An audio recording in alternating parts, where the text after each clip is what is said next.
The gates to the Beyond Chemical Laboratory groan as Daniel pushes them open, their rusted hinges emitting an eerie wail that seems to echo into the empty night. The air is thick, not just with the cold humidity of the abandoned industrial zone, but with an inexplicable weight pressing down on his chest. As he steps inside, the beam of his flashlight cuts through a swirling mist that clings unnaturally to the ground, its tendrils snaking upward as if alive. The silence is oppressive, broken only by the crunch of broken glass under his boots and the occasional drip of unseen liquid echoing somewhere deep within. The laboratory looms ahead, a labyrinthine structure with shattered windows and a facade scarred by time and neglect. Graffiti covers the walls outside, but even the crude drawings seem faded, as if the very atmosphere of the place had drained the color from them. As Daniel approaches the main entrance, a sudden gust of wind slams the door open, making him flinch. He hesitates. Was it the wind? Or something else? Inside, the darkness is almost tangible, swallowing the flashlight's beam after only a few feet. The stench of old chemicals lingers, sharp and nauseating, like a ghostly reminder of what once transpired here. Shelves of broken equipment line the walls, their glass containers coated in a grimy residue that reflects faintly in the light.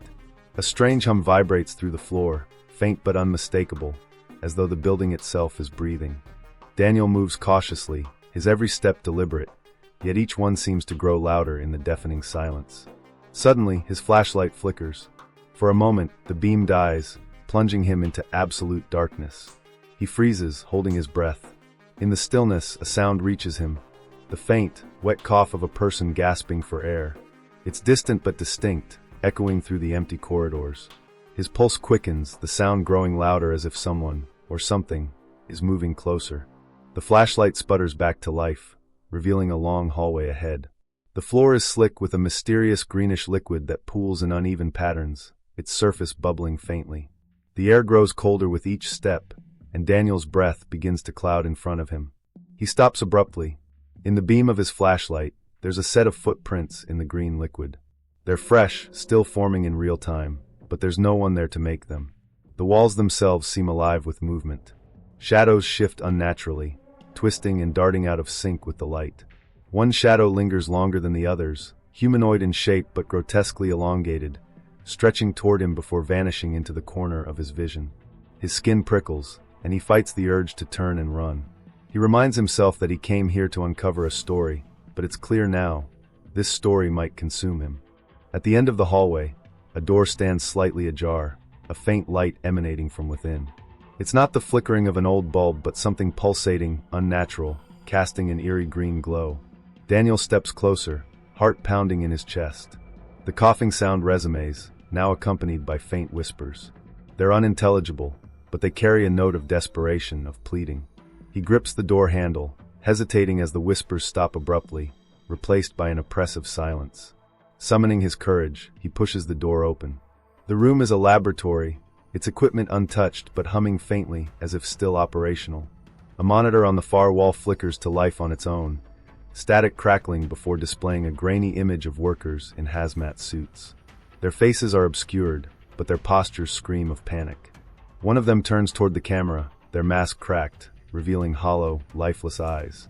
The screen cuts to black, leaving Daniel alone with the sound of his own ragged breathing. Behind him, the door slams shut with a force that rattles the room.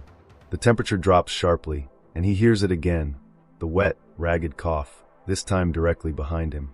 Slowly he turns, flashlight trembling in his hand, only to find the room empty. But in the center of the floor, a pair of boot prints appear, slowly filling with the green liquid, and Daniel realizes with growing dread, he is no longer alone. As Daniel ventures deeper into the labyrinth of the Beyond Chemical Laboratory, the oppressive air thickens, carrying with it the faint, acrid tang of old chemicals and decay.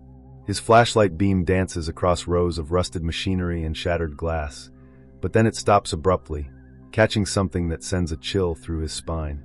Propped against a dust-covered console is a small, rectangular object. When he approaches, he realizes it's an old employee badge. The name is partially scratched out, but enough remains to make his breath catch in his throat: Roberta Alves. A flood of fragmented memories rushes into his mind. As a child, he had overheard hushed conversations about a distant relative who disappeared in a factory accident, though no one ever provided details. Roberta. His aunt would mention her name in passing, always with a pained expression, but Daniel had never asked more. The badge feels heavier in his hand than it should, its cracked surface radiating an eerie coldness that seeps into his skin. Before he can process the implications, a sound breaks the silence, a faint tink, tink, tink, like metal tapping against glass. The sound echoes off the walls, its source impossible to pinpoint. He spins around, but the empty corridor behind him stretches on, unchanging. As he moves forward, the sound grows louder, morphing into a rhythmic pounding that reverberates through the space. It stops suddenly as Daniel reaches another room, its door slightly ajar.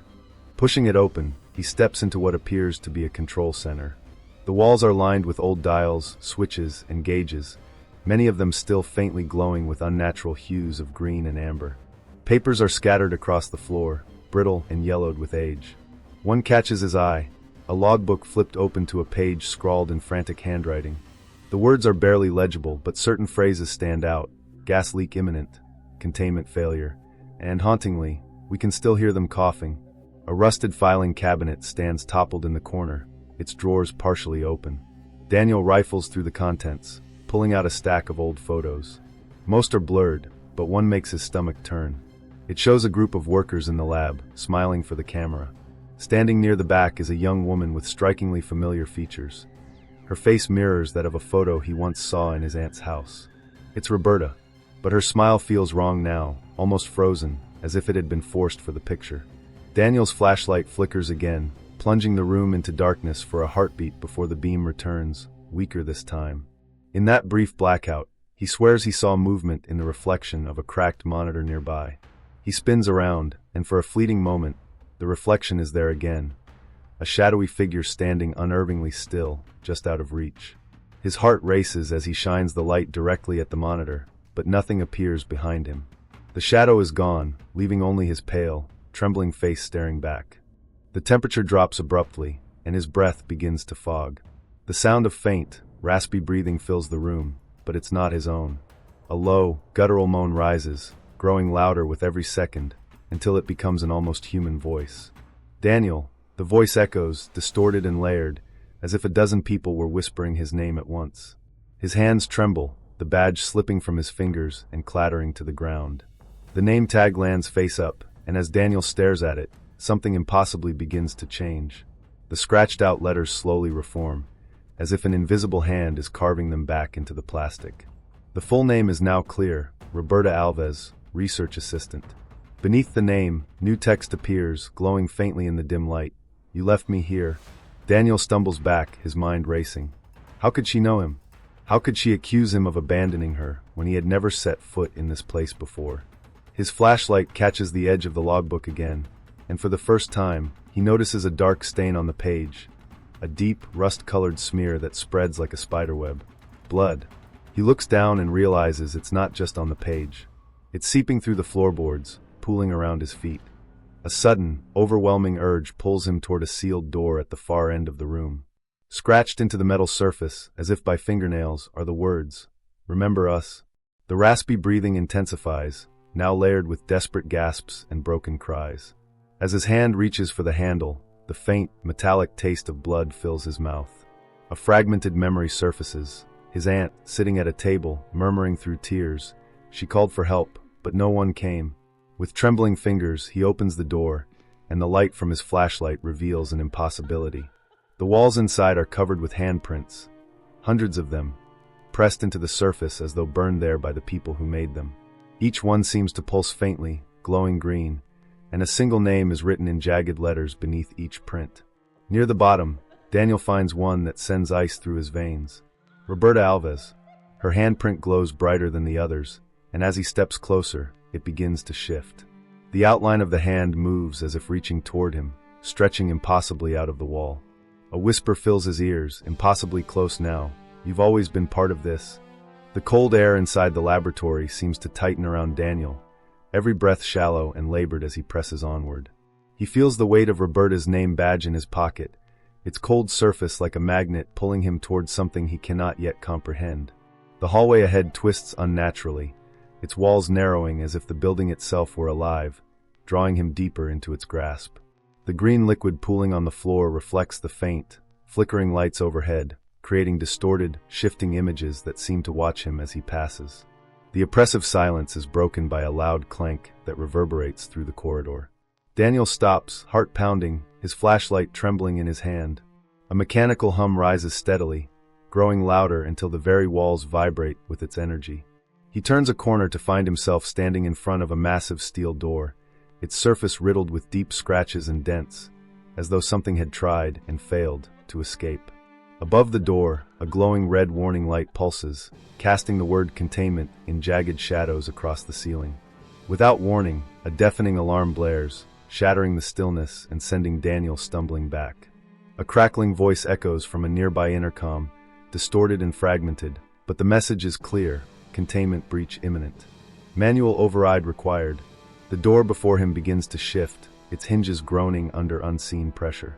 A hiss escapes from the edges as a thin mist spills out, carrying with it the faint smell of ammonia and decay.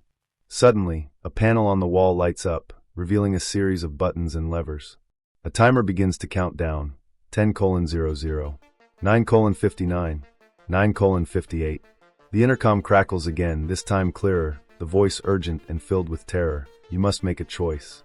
Release the containment gas to neutralize the threat, or restore power to the seals and trap it inside. Choose wisely. Daniel's mind races as the implications sink in. Whatever is behind that door is desperate to escape, and the idea of unleashing it into the world is unthinkable.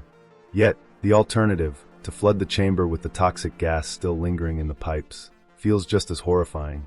The gas had killed before, leaving those workers to die in agony. And now, the voices he's heard, the shadows he's seen, they're not just memories. They're here. The whispers return, louder now, overlapping and urgent. Help us, free us, don't let it out, save us, don't leave us again. The voices clash, conflicting and cacophonous, pulling Daniel in opposite directions. He steps closer to the panel, his shaking hands hovering over the controls. The timer ticks down mercilessly: 8:45, 8:44, 8:43. The air shifts, and Daniel feels a presence behind him. Slowly, he turns, the beam of his flashlight cutting through the mist. Standing there, just beyond the reach of the light, is a figure, a woman. Her face is pale, her features distorted, as though seen through rippling water. Her eyes are hollow, black voids that seem to pierce through him, and in her hands, she holds a small photograph. It's old and yellowed, but Daniel recognizes it instantly. It's a picture of him as a child, sitting on his aunt's lap. "You forgot us," the figure whispers, her voice trembling with sorrow. She steps closer, the photograph crumbling to dust in her hands. "We waited, but you never came back." Her form flickers, growing more grotesque with each step, her features twisting into something unrecognizable. Her mouth stretches impossibly wide, as if preparing to scream, but the sound that emerges is not human. It's a guttural, animalistic roar that shakes the very walls. Daniel stumbles back toward the panel, his mind a storm of panic. The timer flashes red: 6:00, 5:59, 5:58. The whispers intensify, now blending with distant screams and the relentless pounding of something massive behind the containment door. His choices are clear but unbearable. Flood the chamber with gas, condemning the spirits trapped within to a second death, or override the system and risk unleashing whatever unspeakable horror lies beyond the door. The figure before him, Roberta, or what remains of her, raises an arm, pointing directly at the control panel. Her voice cuts through the chaos, sharp and commanding: "Do it. End this." But even as she speaks, another voice rises from the intercom, softer and pleading: "We can be saved, don't make the same mistake." Daniel's hands tremble over the controls. His mind flashes to the stories his aunt told him, to the guilt he now feels for never asking more, for letting Roberta's name fade into obscurity. The timer continues to tick down: 3:00, 2:59, 2:58. Sweat drips down his face as he realizes the magnitude of his decision. He can't save everyone. Maybe he can't save anyone. As he reaches for the override switch, the containment door groans loudly, buckling outward. A single clawed hand bursts through the metal, jagged and otherworldly, its skin shimmering like molten glass. The screams intensify, both from the intercom and the shadows around him. The choice is no longer theoretical. It's now or never. 2:00, 1:59, 1:58. Daniel closes his eyes, takes a deep breath, and makes his decision. The air in the laboratory grows unnaturally still after Daniel makes his choice, as if the building itself is holding its breath. The heavy hum of the machinery has stopped, and an oppressive silence fills the void. But this silence is far from peaceful. It carries the weight of anticipation, like the moments before a storm. The light of his flashlight seems weaker now, the shadows around him deeper and more alive. As he moves, the beam catches faint movements at the edges of his vision, fluttering, darting shapes that vanish the moment he turns his head.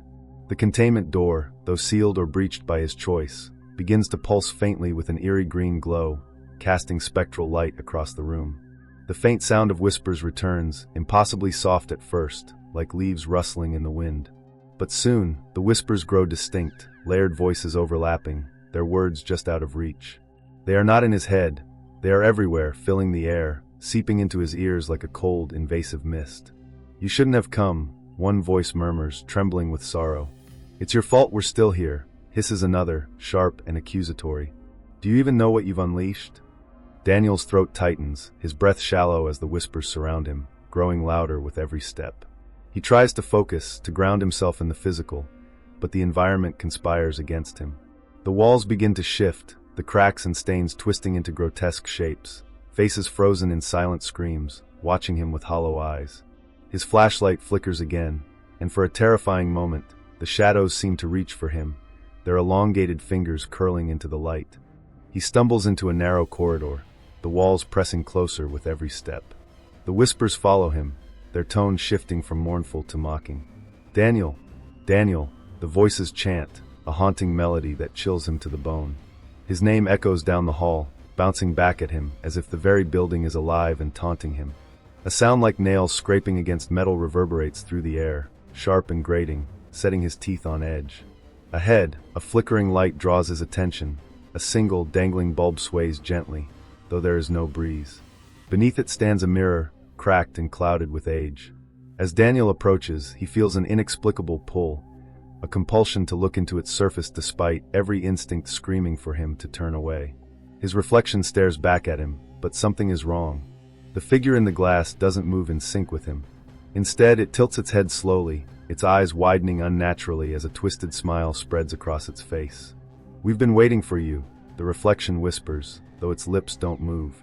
Daniel stumbles back, his heart pounding as the mirror suddenly shatters without warning. The pieces scatter across the floor, but in their fractured surfaces, he sees glimpses of something far worse. The reflections show not the empty corridor he stands in, but a world of fire and shadow. Figures writhe in agony, their forms distorted and monstrous, reaching for him through the broken shards.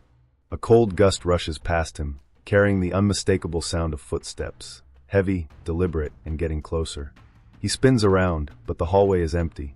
The whispers have grown quieter now, almost inaudible, but their absence only amplifies the dread building in his chest.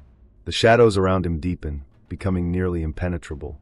His flashlight, now barely more than a dim glow, catches a figure standing at the far end of the hall. It's Roberta, or at least what's left of her. Her form flickers, translucent and broken, her limbs twisted at unnatural angles. Her face is a horrifying mix of sorrow and rage, her eyes empty voids that seem to pull Daniel's very soul toward her.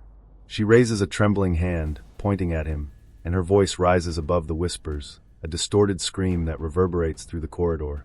"Why didn't you save us?" The walls begin to close in, the corridor warping and stretching as the whispers return, louder and more insistent. "Run, hide, you cannot escape," they chant in unison. The temperature plummets, and frost begins to creep along the walls, the icy tendrils reaching for Daniel as his breath clouds in the air. The shadows move faster now, no longer confined to the edges of his vision. They close in around him, tangible and suffocating. In a desperate attempt to flee, Daniel bolts down the hall, the sound of his footsteps drowned out by the cacophony of whispers and the deafening roar of something massive pursuing him. He feels the ground beneath him shift, as though the very floor is alive, trying to drag him down. The shadows claw at his clothes, cold and relentless, their touch sending searing pain through his skin. As he rounds a corner, he sees another door, faintly illuminated by a flickering red light. He throws himself against it, bursting into a room that is somehow both impossibly large and suffocatingly small. The walls are lined with shelves of broken equipment, their glass containers glowing faintly with an unnatural, sickly light. The whispers follow him inside, but now they carry a darker tone, a sinister edge that sends shivers down his spine. "It's too late, you've already chosen," they hiss, overlapping in a symphony of despair. Daniel collapses to the floor, his body trembling, as the shadows pool in the center of the room, coalescing into a single, towering shape. Its form is indistinct, shifting constantly, but its presence is undeniable. A being of pure malice, radiating an aura of terror so intense that Daniel feels his mind begin to unravel. The whispers fall silent, replaced by a single, guttural voice that echoes through the room. "Welcome to the end." The room feels alive, suffocating in its silence as Daniel pushes himself off the cold, unforgiving floor. His body trembles uncontrollably, but not from the chill in the air. It's something deeper, something primal. He knows he should leave, that he must escape, yet an invisible force roots him to the spot. The shadows in the room ripple and shift, not aimlessly, but with a purpose, like predators circling their prey. The towering entity in the center pulses faintly, emitting waves of dread that grip Daniel's chest with icy fingers. His flashlight flickers again, the beam dim and erratic, but enough to catch fleeting glimpses of what surrounds him. The walls seem to breathe, the cracked paint curling and peeling back like flesh. Symbols etched into the surfaces glow faintly, their jagged lines pulsating in time with Daniel's own erratic heartbeat. He doesn't recognize them, but they feel ancient, malevolent, words of power meant to bind something terrible, something that shouldn't exist. The entity stirs, its amorphous shape shifting with a nauseating fluidity. Though it lacks a face, Daniel feels its gaze on him, penetrating and unrelenting. The air vibrates as the whispers return, not as scattered voices, but as a singular, commanding force that reverberates in his skull. "Do you feel it? The truth in your fear? It reveals you." As the voice speaks, Daniel's surroundings begin to warp. The room dissolves into a kaleidoscope of twisted memories, fragments of his past colliding with his present. He's no longer standing in the lab. Instead, he's back in his childhood home. The faint smell of his aunt's lavender soap fills the air, deceptively comforting. But something is wrong. The room is dim, the furniture warped and distorted, as if viewed through a broken lens. On the table sits a small toy, a weathered, one-eyed teddy bear. It's his from years ago, but he hadn't thought of it in decades. The bear's button eye glints in the faint light, and its mouth, stitched into a cheerful smile, seems to move. A faint, childlike voice echoes from it, barely above a whisper. "You left us, you always leave us." The shadows creep closer, and the room twists again. Now he's standing in a hospital corridor, the air thick with the sterile scent of antiseptic. He recognizes the place immediately. It's where his aunt spent her final days, though he had avoided visiting her until the very end. A figure sits in a chair at the end of the hall, slumped and motionless. As Daniel approaches, the figure lifts its head. It's Roberta, her face pale and hollow, her eyes black pits that seem to swallow the light. "You didn't come for me either," she whispers, her voice trembling with sorrow. The scene fractures like shattered glass, and Daniel is back in the laboratory, gasping for air. His hands clutch at his head as the voice of the entity grows louder, more insistent. "Fear shows you the truth. Embrace it, or it will consume you." Suddenly, the shadows shift again, forming grotesque shapes that circle him. One shadow morphs into a version of himself, twisted, gaunt, and lifeless. Its hollow eyes stare back at him, and when it speaks, its voice is his own. "You're not here to save anyone. You're here because you're afraid to face your own failures." The figure lunges at him, its hands cold and unyielding as they wrap around his throat. Daniel stumbles backward, his flashlight falling from his grasp and rolling across the floor. The beam spins wildly, illuminating glimpses of horrors that dart in and out of the shadows. Faces contorted in agony, hands clawing at invisible barriers, eyes that follow his every move. Daniel breaks free from the shadow's grip, but his vision blurs as the air around him grows heavier. He stumbles toward the fallen flashlight, but before he can reach it, a searing pain shoots through his chest. He looks down to see his own hand clutching the badge with Roberta's name, but it's no longer an inert piece of plastic. The letters glow faintly, and the edges of the badge drip with the same green liquid that pools across the floor. The whispers grow deafening, converging into a single, horrific chorus. "Give in. Let it take you. There is no escape." The room begins to spin, and Daniel collapses to his knees. His mind is a storm of fear and doubt, memories and nightmares blending together into an inescapable maze. The entity looms above him, its form now more defined, a mass of writhing, shadowy tendrils with the faint outline of faces screaming silently within. It leans closer, and though it has no mouth, its voice fills the air, a dark symphony of terror. The fear is the key. Use it, or it will destroy you. Daniel's body trembles, his mind teetering on the edge of collapse. His deepest fears play out before him. Failures he thought he had buried, choices he regrets, people he failed to save. The shadows press closer, suffocating, relentless. He knows that if he doesn't act, if he doesn't find the strength to push back, he will be lost to the darkness forever. But deep within the chaos, a single thought cuts through. Fear doesn't have to control me. The words come unbidden, but they carry a weight he can't ignore. He clenches the badge tighter, ignoring the burning pain as the whispers rise to a crescendo. Somewhere in the distance, a faint light flickers, small but steady. It's not much, but it's enough to remind him that he still has a choice. The shadows hesitate, their movements faltering, as if sensing his resolve. The entity rears back, its form roiling with fury. But for the first time since entering the laboratory, Daniel feels a sliver of control. The fear is still there, but it no longer feels insurmountable. He grips the badge tighter and takes a step forward, ready to face whatever comes next. The dim light flickers erratically as Daniel rises, his breath ragged but steady. The shadows around him ripple, reacting to his defiance, as if the laboratory itself recognizes his determination. The entity looms larger now, its mass of writhing tendrils expanding to fill the room. Faces emerge within its dark surface, twisted, agonized, and fleeting, as though consumed by the darkness itself. The whispers are no longer incoherent. They are sharp, accusatory voices all converging into a single demand. Face what you've done. The air vibrates with an oppressive energy as Daniel clutches Roberta's badge in one hand and his flashlight in the other. The badge is warm now, pulsating faintly as if alive. He glances at it and notices something that sends a chill down his spine. His own name is now etched faintly beneath Roberta's, as though he too is being claimed by the darkness. His chest tightens, but he refuses to look away. The entity lunges, its tendrils striking like serpents. Daniel dives out of the way, narrowly avoiding their grasp, and crashes into a metal cabinet.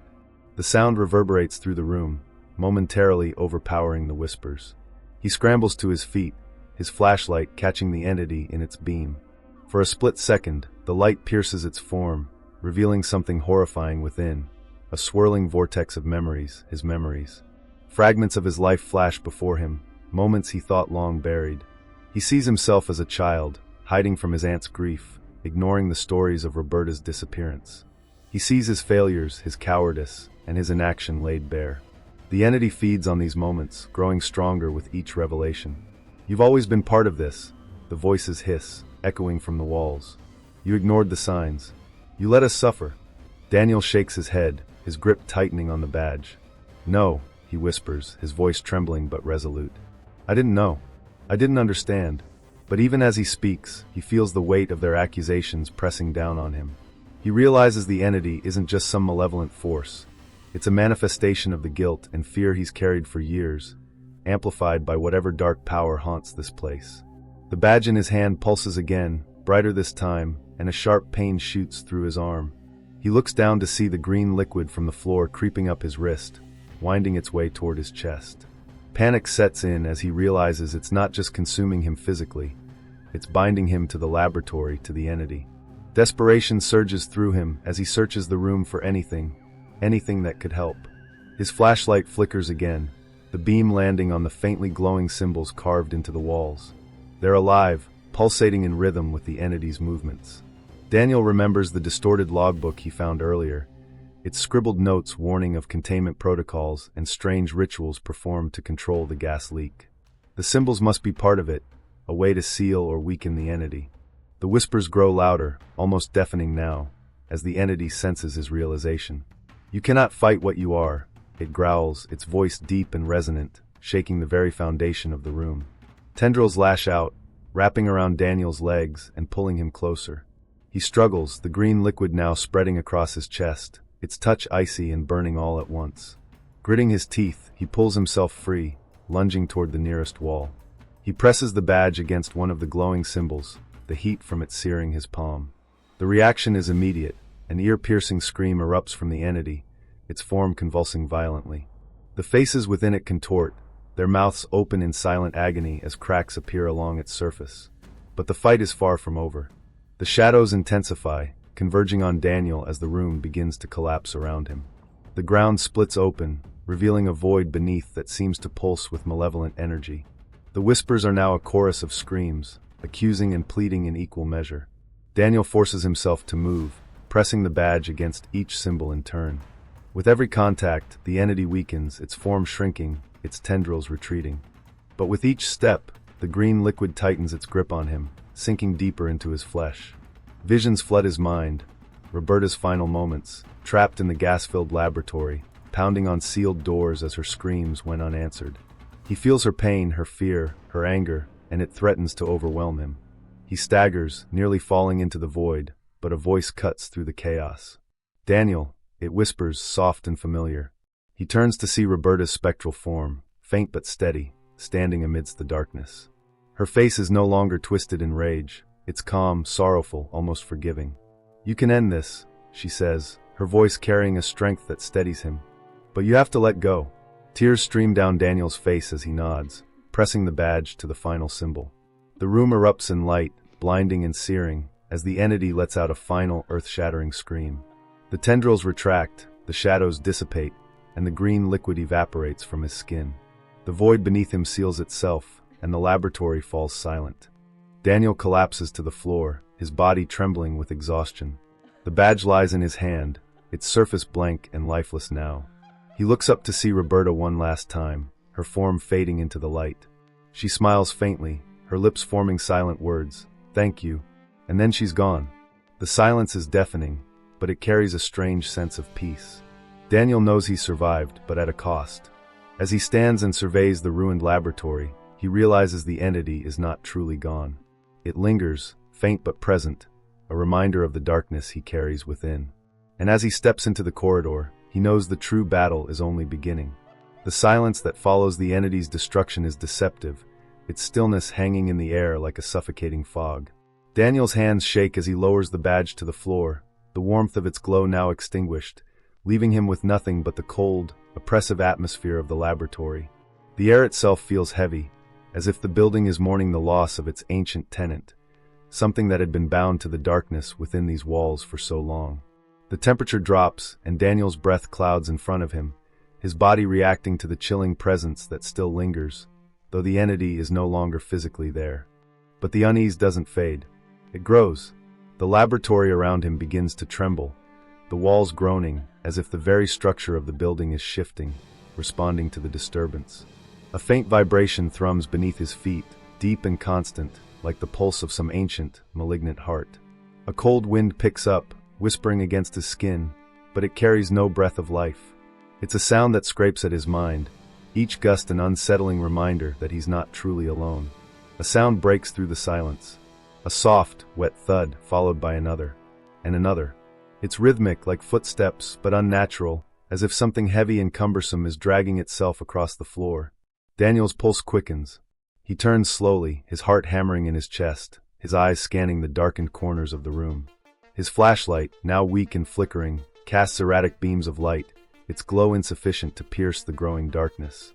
The dragging sound grows louder, closer, and Daniel can feel a cold pressure on his back, like the touch of ice against his skin. The shadows in the room begin to writhe again, as if they are alive, moving against the light, folding in on themselves. They pulse, gathering near the center of the room, twisting and coiling around something, or someone. A figure emerges from the darkness, its shape grotesque and malformed. It moves slowly, dragging its body forward, one arm twisted and limp, its face obscured by long, matted hair. The air grows thicker with each movement it makes, the oppressive weight of fear pressing in from all sides. Daniel can barely breathe as the figure comes closer, its form becoming clearer. It is a man, or what was once a man, but now he is a twisted mockery of life. His eyes are wide open, but they are black pits, as though his very soul has been drained, leaving only emptiness behind. His skin is pale, stretched tight over his bones, and his mouth hangs open, but no sound escapes. He moves closer, dragging himself with a desperate, unnatural speed, the wet thud of his dragging limbs reverberating through the room like the beat of a funeral drum. Daniel's breath catches in his throat, his pulse racing as a single thought cuts through the terror. This is not just any man. This is Roberta's final victim. The one who died in the accident. The one whose soul had been consumed by the entity, trapped in the laboratory for eternity. The figure lurches forward, jerking as though it is struggling against its own form, its eyes locked onto Daniel's with an intensity that freezes him to the spot. The whispers return, louder now, all around him, a chorus of voices from beyond the grave. He is here. He is one of us. He never left. Daniel stumbles back, heart pounding in his chest, as the man moves closer. The floor beneath him groans, as though the building itself is waking from its slumber, reacting to the arrival of something ancient and powerful. The shadows coalesce around the man, merging with his form until they are one, creating a grotesque fusion of flesh and darkness. The walls begin to crack, the metal doors bending inward, as though something is pressing from the other side, trying to break free. Suddenly, the man's head jerks unnaturally to the side, his neck snapping with a sickening crack. He lets out a scream, but it's not human. It's a tortured, guttural wail that echoes through the room like a cry from the depths of hell. His body begins to contort, stretching and expanding as if he's being pulled apart. The shadows swirl violently around him, devouring his form, pulling him into a vortex of blackness that consumes everything in its path. His face, still locked in an expression of agony, is the last thing to disappear into the darkness. But as the figure vanishes, the room falls into an unnatural stillness. The lights flicker one last time before going out, plunging Daniel into complete darkness. The air feels thick, suffocating, and the whispers return, but this time, they are not from the entity. They are from the walls, from the very foundation of the laboratory itself. You freed them. You freed all of us. Daniel's mind reels, the weight of the words sinking in. What have I done? The room begins to shift again, and Daniel realizes that the very fabric of the building is unraveling, the walls bending inward as if the laboratory is collapsing in on itself, taking everything with it. Suddenly, a blinding light fills the room, piercing the darkness like a beacon of salvation. Daniel shields his eyes, his heart racing as the light grows brighter, expanding outward until it envelopes everything. In the light, he sees the faces of the lost souls, the workers who perished, trapped in this place. They float around him, their expressions peaceful now, their suffering finally over. They reach out to him, their hands extended in gratitude, as if thanking him for freeing them from their torment. But just as quickly as the light appears, it fades, leaving Daniel standing alone in the wreckage of the laboratory. The walls are cracked, the floor littered with debris, but the oppressive sense of darkness is gone. The temperature rises, and the air becomes breathable again. The laboratory, once filled with the suffocating weight of fear, now feels empty. Daniel stands there, panting, as he surveys the destruction. The entity is gone, the shadows have dissipated, and the weight of guilt that once clung to him like a shroud has lifted. But the silence remains. It's no longer a suffocating, ominous quiet. It's a silence of finality, the end of a chapter long overdue. And as Daniel turns to leave, a single whisper drifts to him, carried by the wind that now flows freely through the broken windows. Thank you, Daniel. You've freed us all. But there's still one left. The door slams shut behind him, and the lab is silent once more. The laboratory is silent now, its once oppressive darkness lifted, but the peace feels unnatural. The ground beneath Daniel's feet is solid. The walls no longer creak with the ominous groaning of a structure ready to collapse. But something still lingers in the air, an unease, a presence that refuses to be fully expelled. He takes a tentative step toward the door, his hand hovering over the rusted handle. He had thought that by facing the entity, by releasing the souls trapped here, he would find closure. But something isn't right. The door opens with a loud screech, the hinges still rusted, but the sound seems far too sharp in the now still atmosphere. Daniel steps into the hallway, his pulse still racing from the recent confrontation. He pauses, his eyes scanning the corridor. The lab is quiet, too quiet. The shadows that once seemed to chase him, always just beyond the reach of his light, now hang motionless in the corners, like distant memories frozen in place. The faint hum of machinery is gone, and the air smells faintly of stale chemical residue and dust, normal, almost comforting. But as he walks, the sensation of being watched creeps back. He spins around, heart pounding in his chest. No one. Nothing. Just empty, decaying walls. He inhales sharply and forces himself to keep moving. He can't let fear control him again. Not after everything he's endured. Not after everything he's faced. Then he hears it, a low, rasping breath, soft at first, then louder. It's not his own. It's coming from behind him. He whirls around, flashlight beam darting across the corridor. Empty. Just shadows. But the noise doesn't stop. The sound of someone or something, breathing, heavy and ragged, echoing through the silence. His heart races again, his pulse hammering in his ears. Every instinct tells him to run, to flee, but something keeps him rooted to the spot, an unnatural force pulling him toward the darkness at the end of the hall. He takes a step forward, trembling with dread, and suddenly the air shifts. The temperature drops sharply, and his breath becomes visible in the cold, swirling mist that begins to form around him.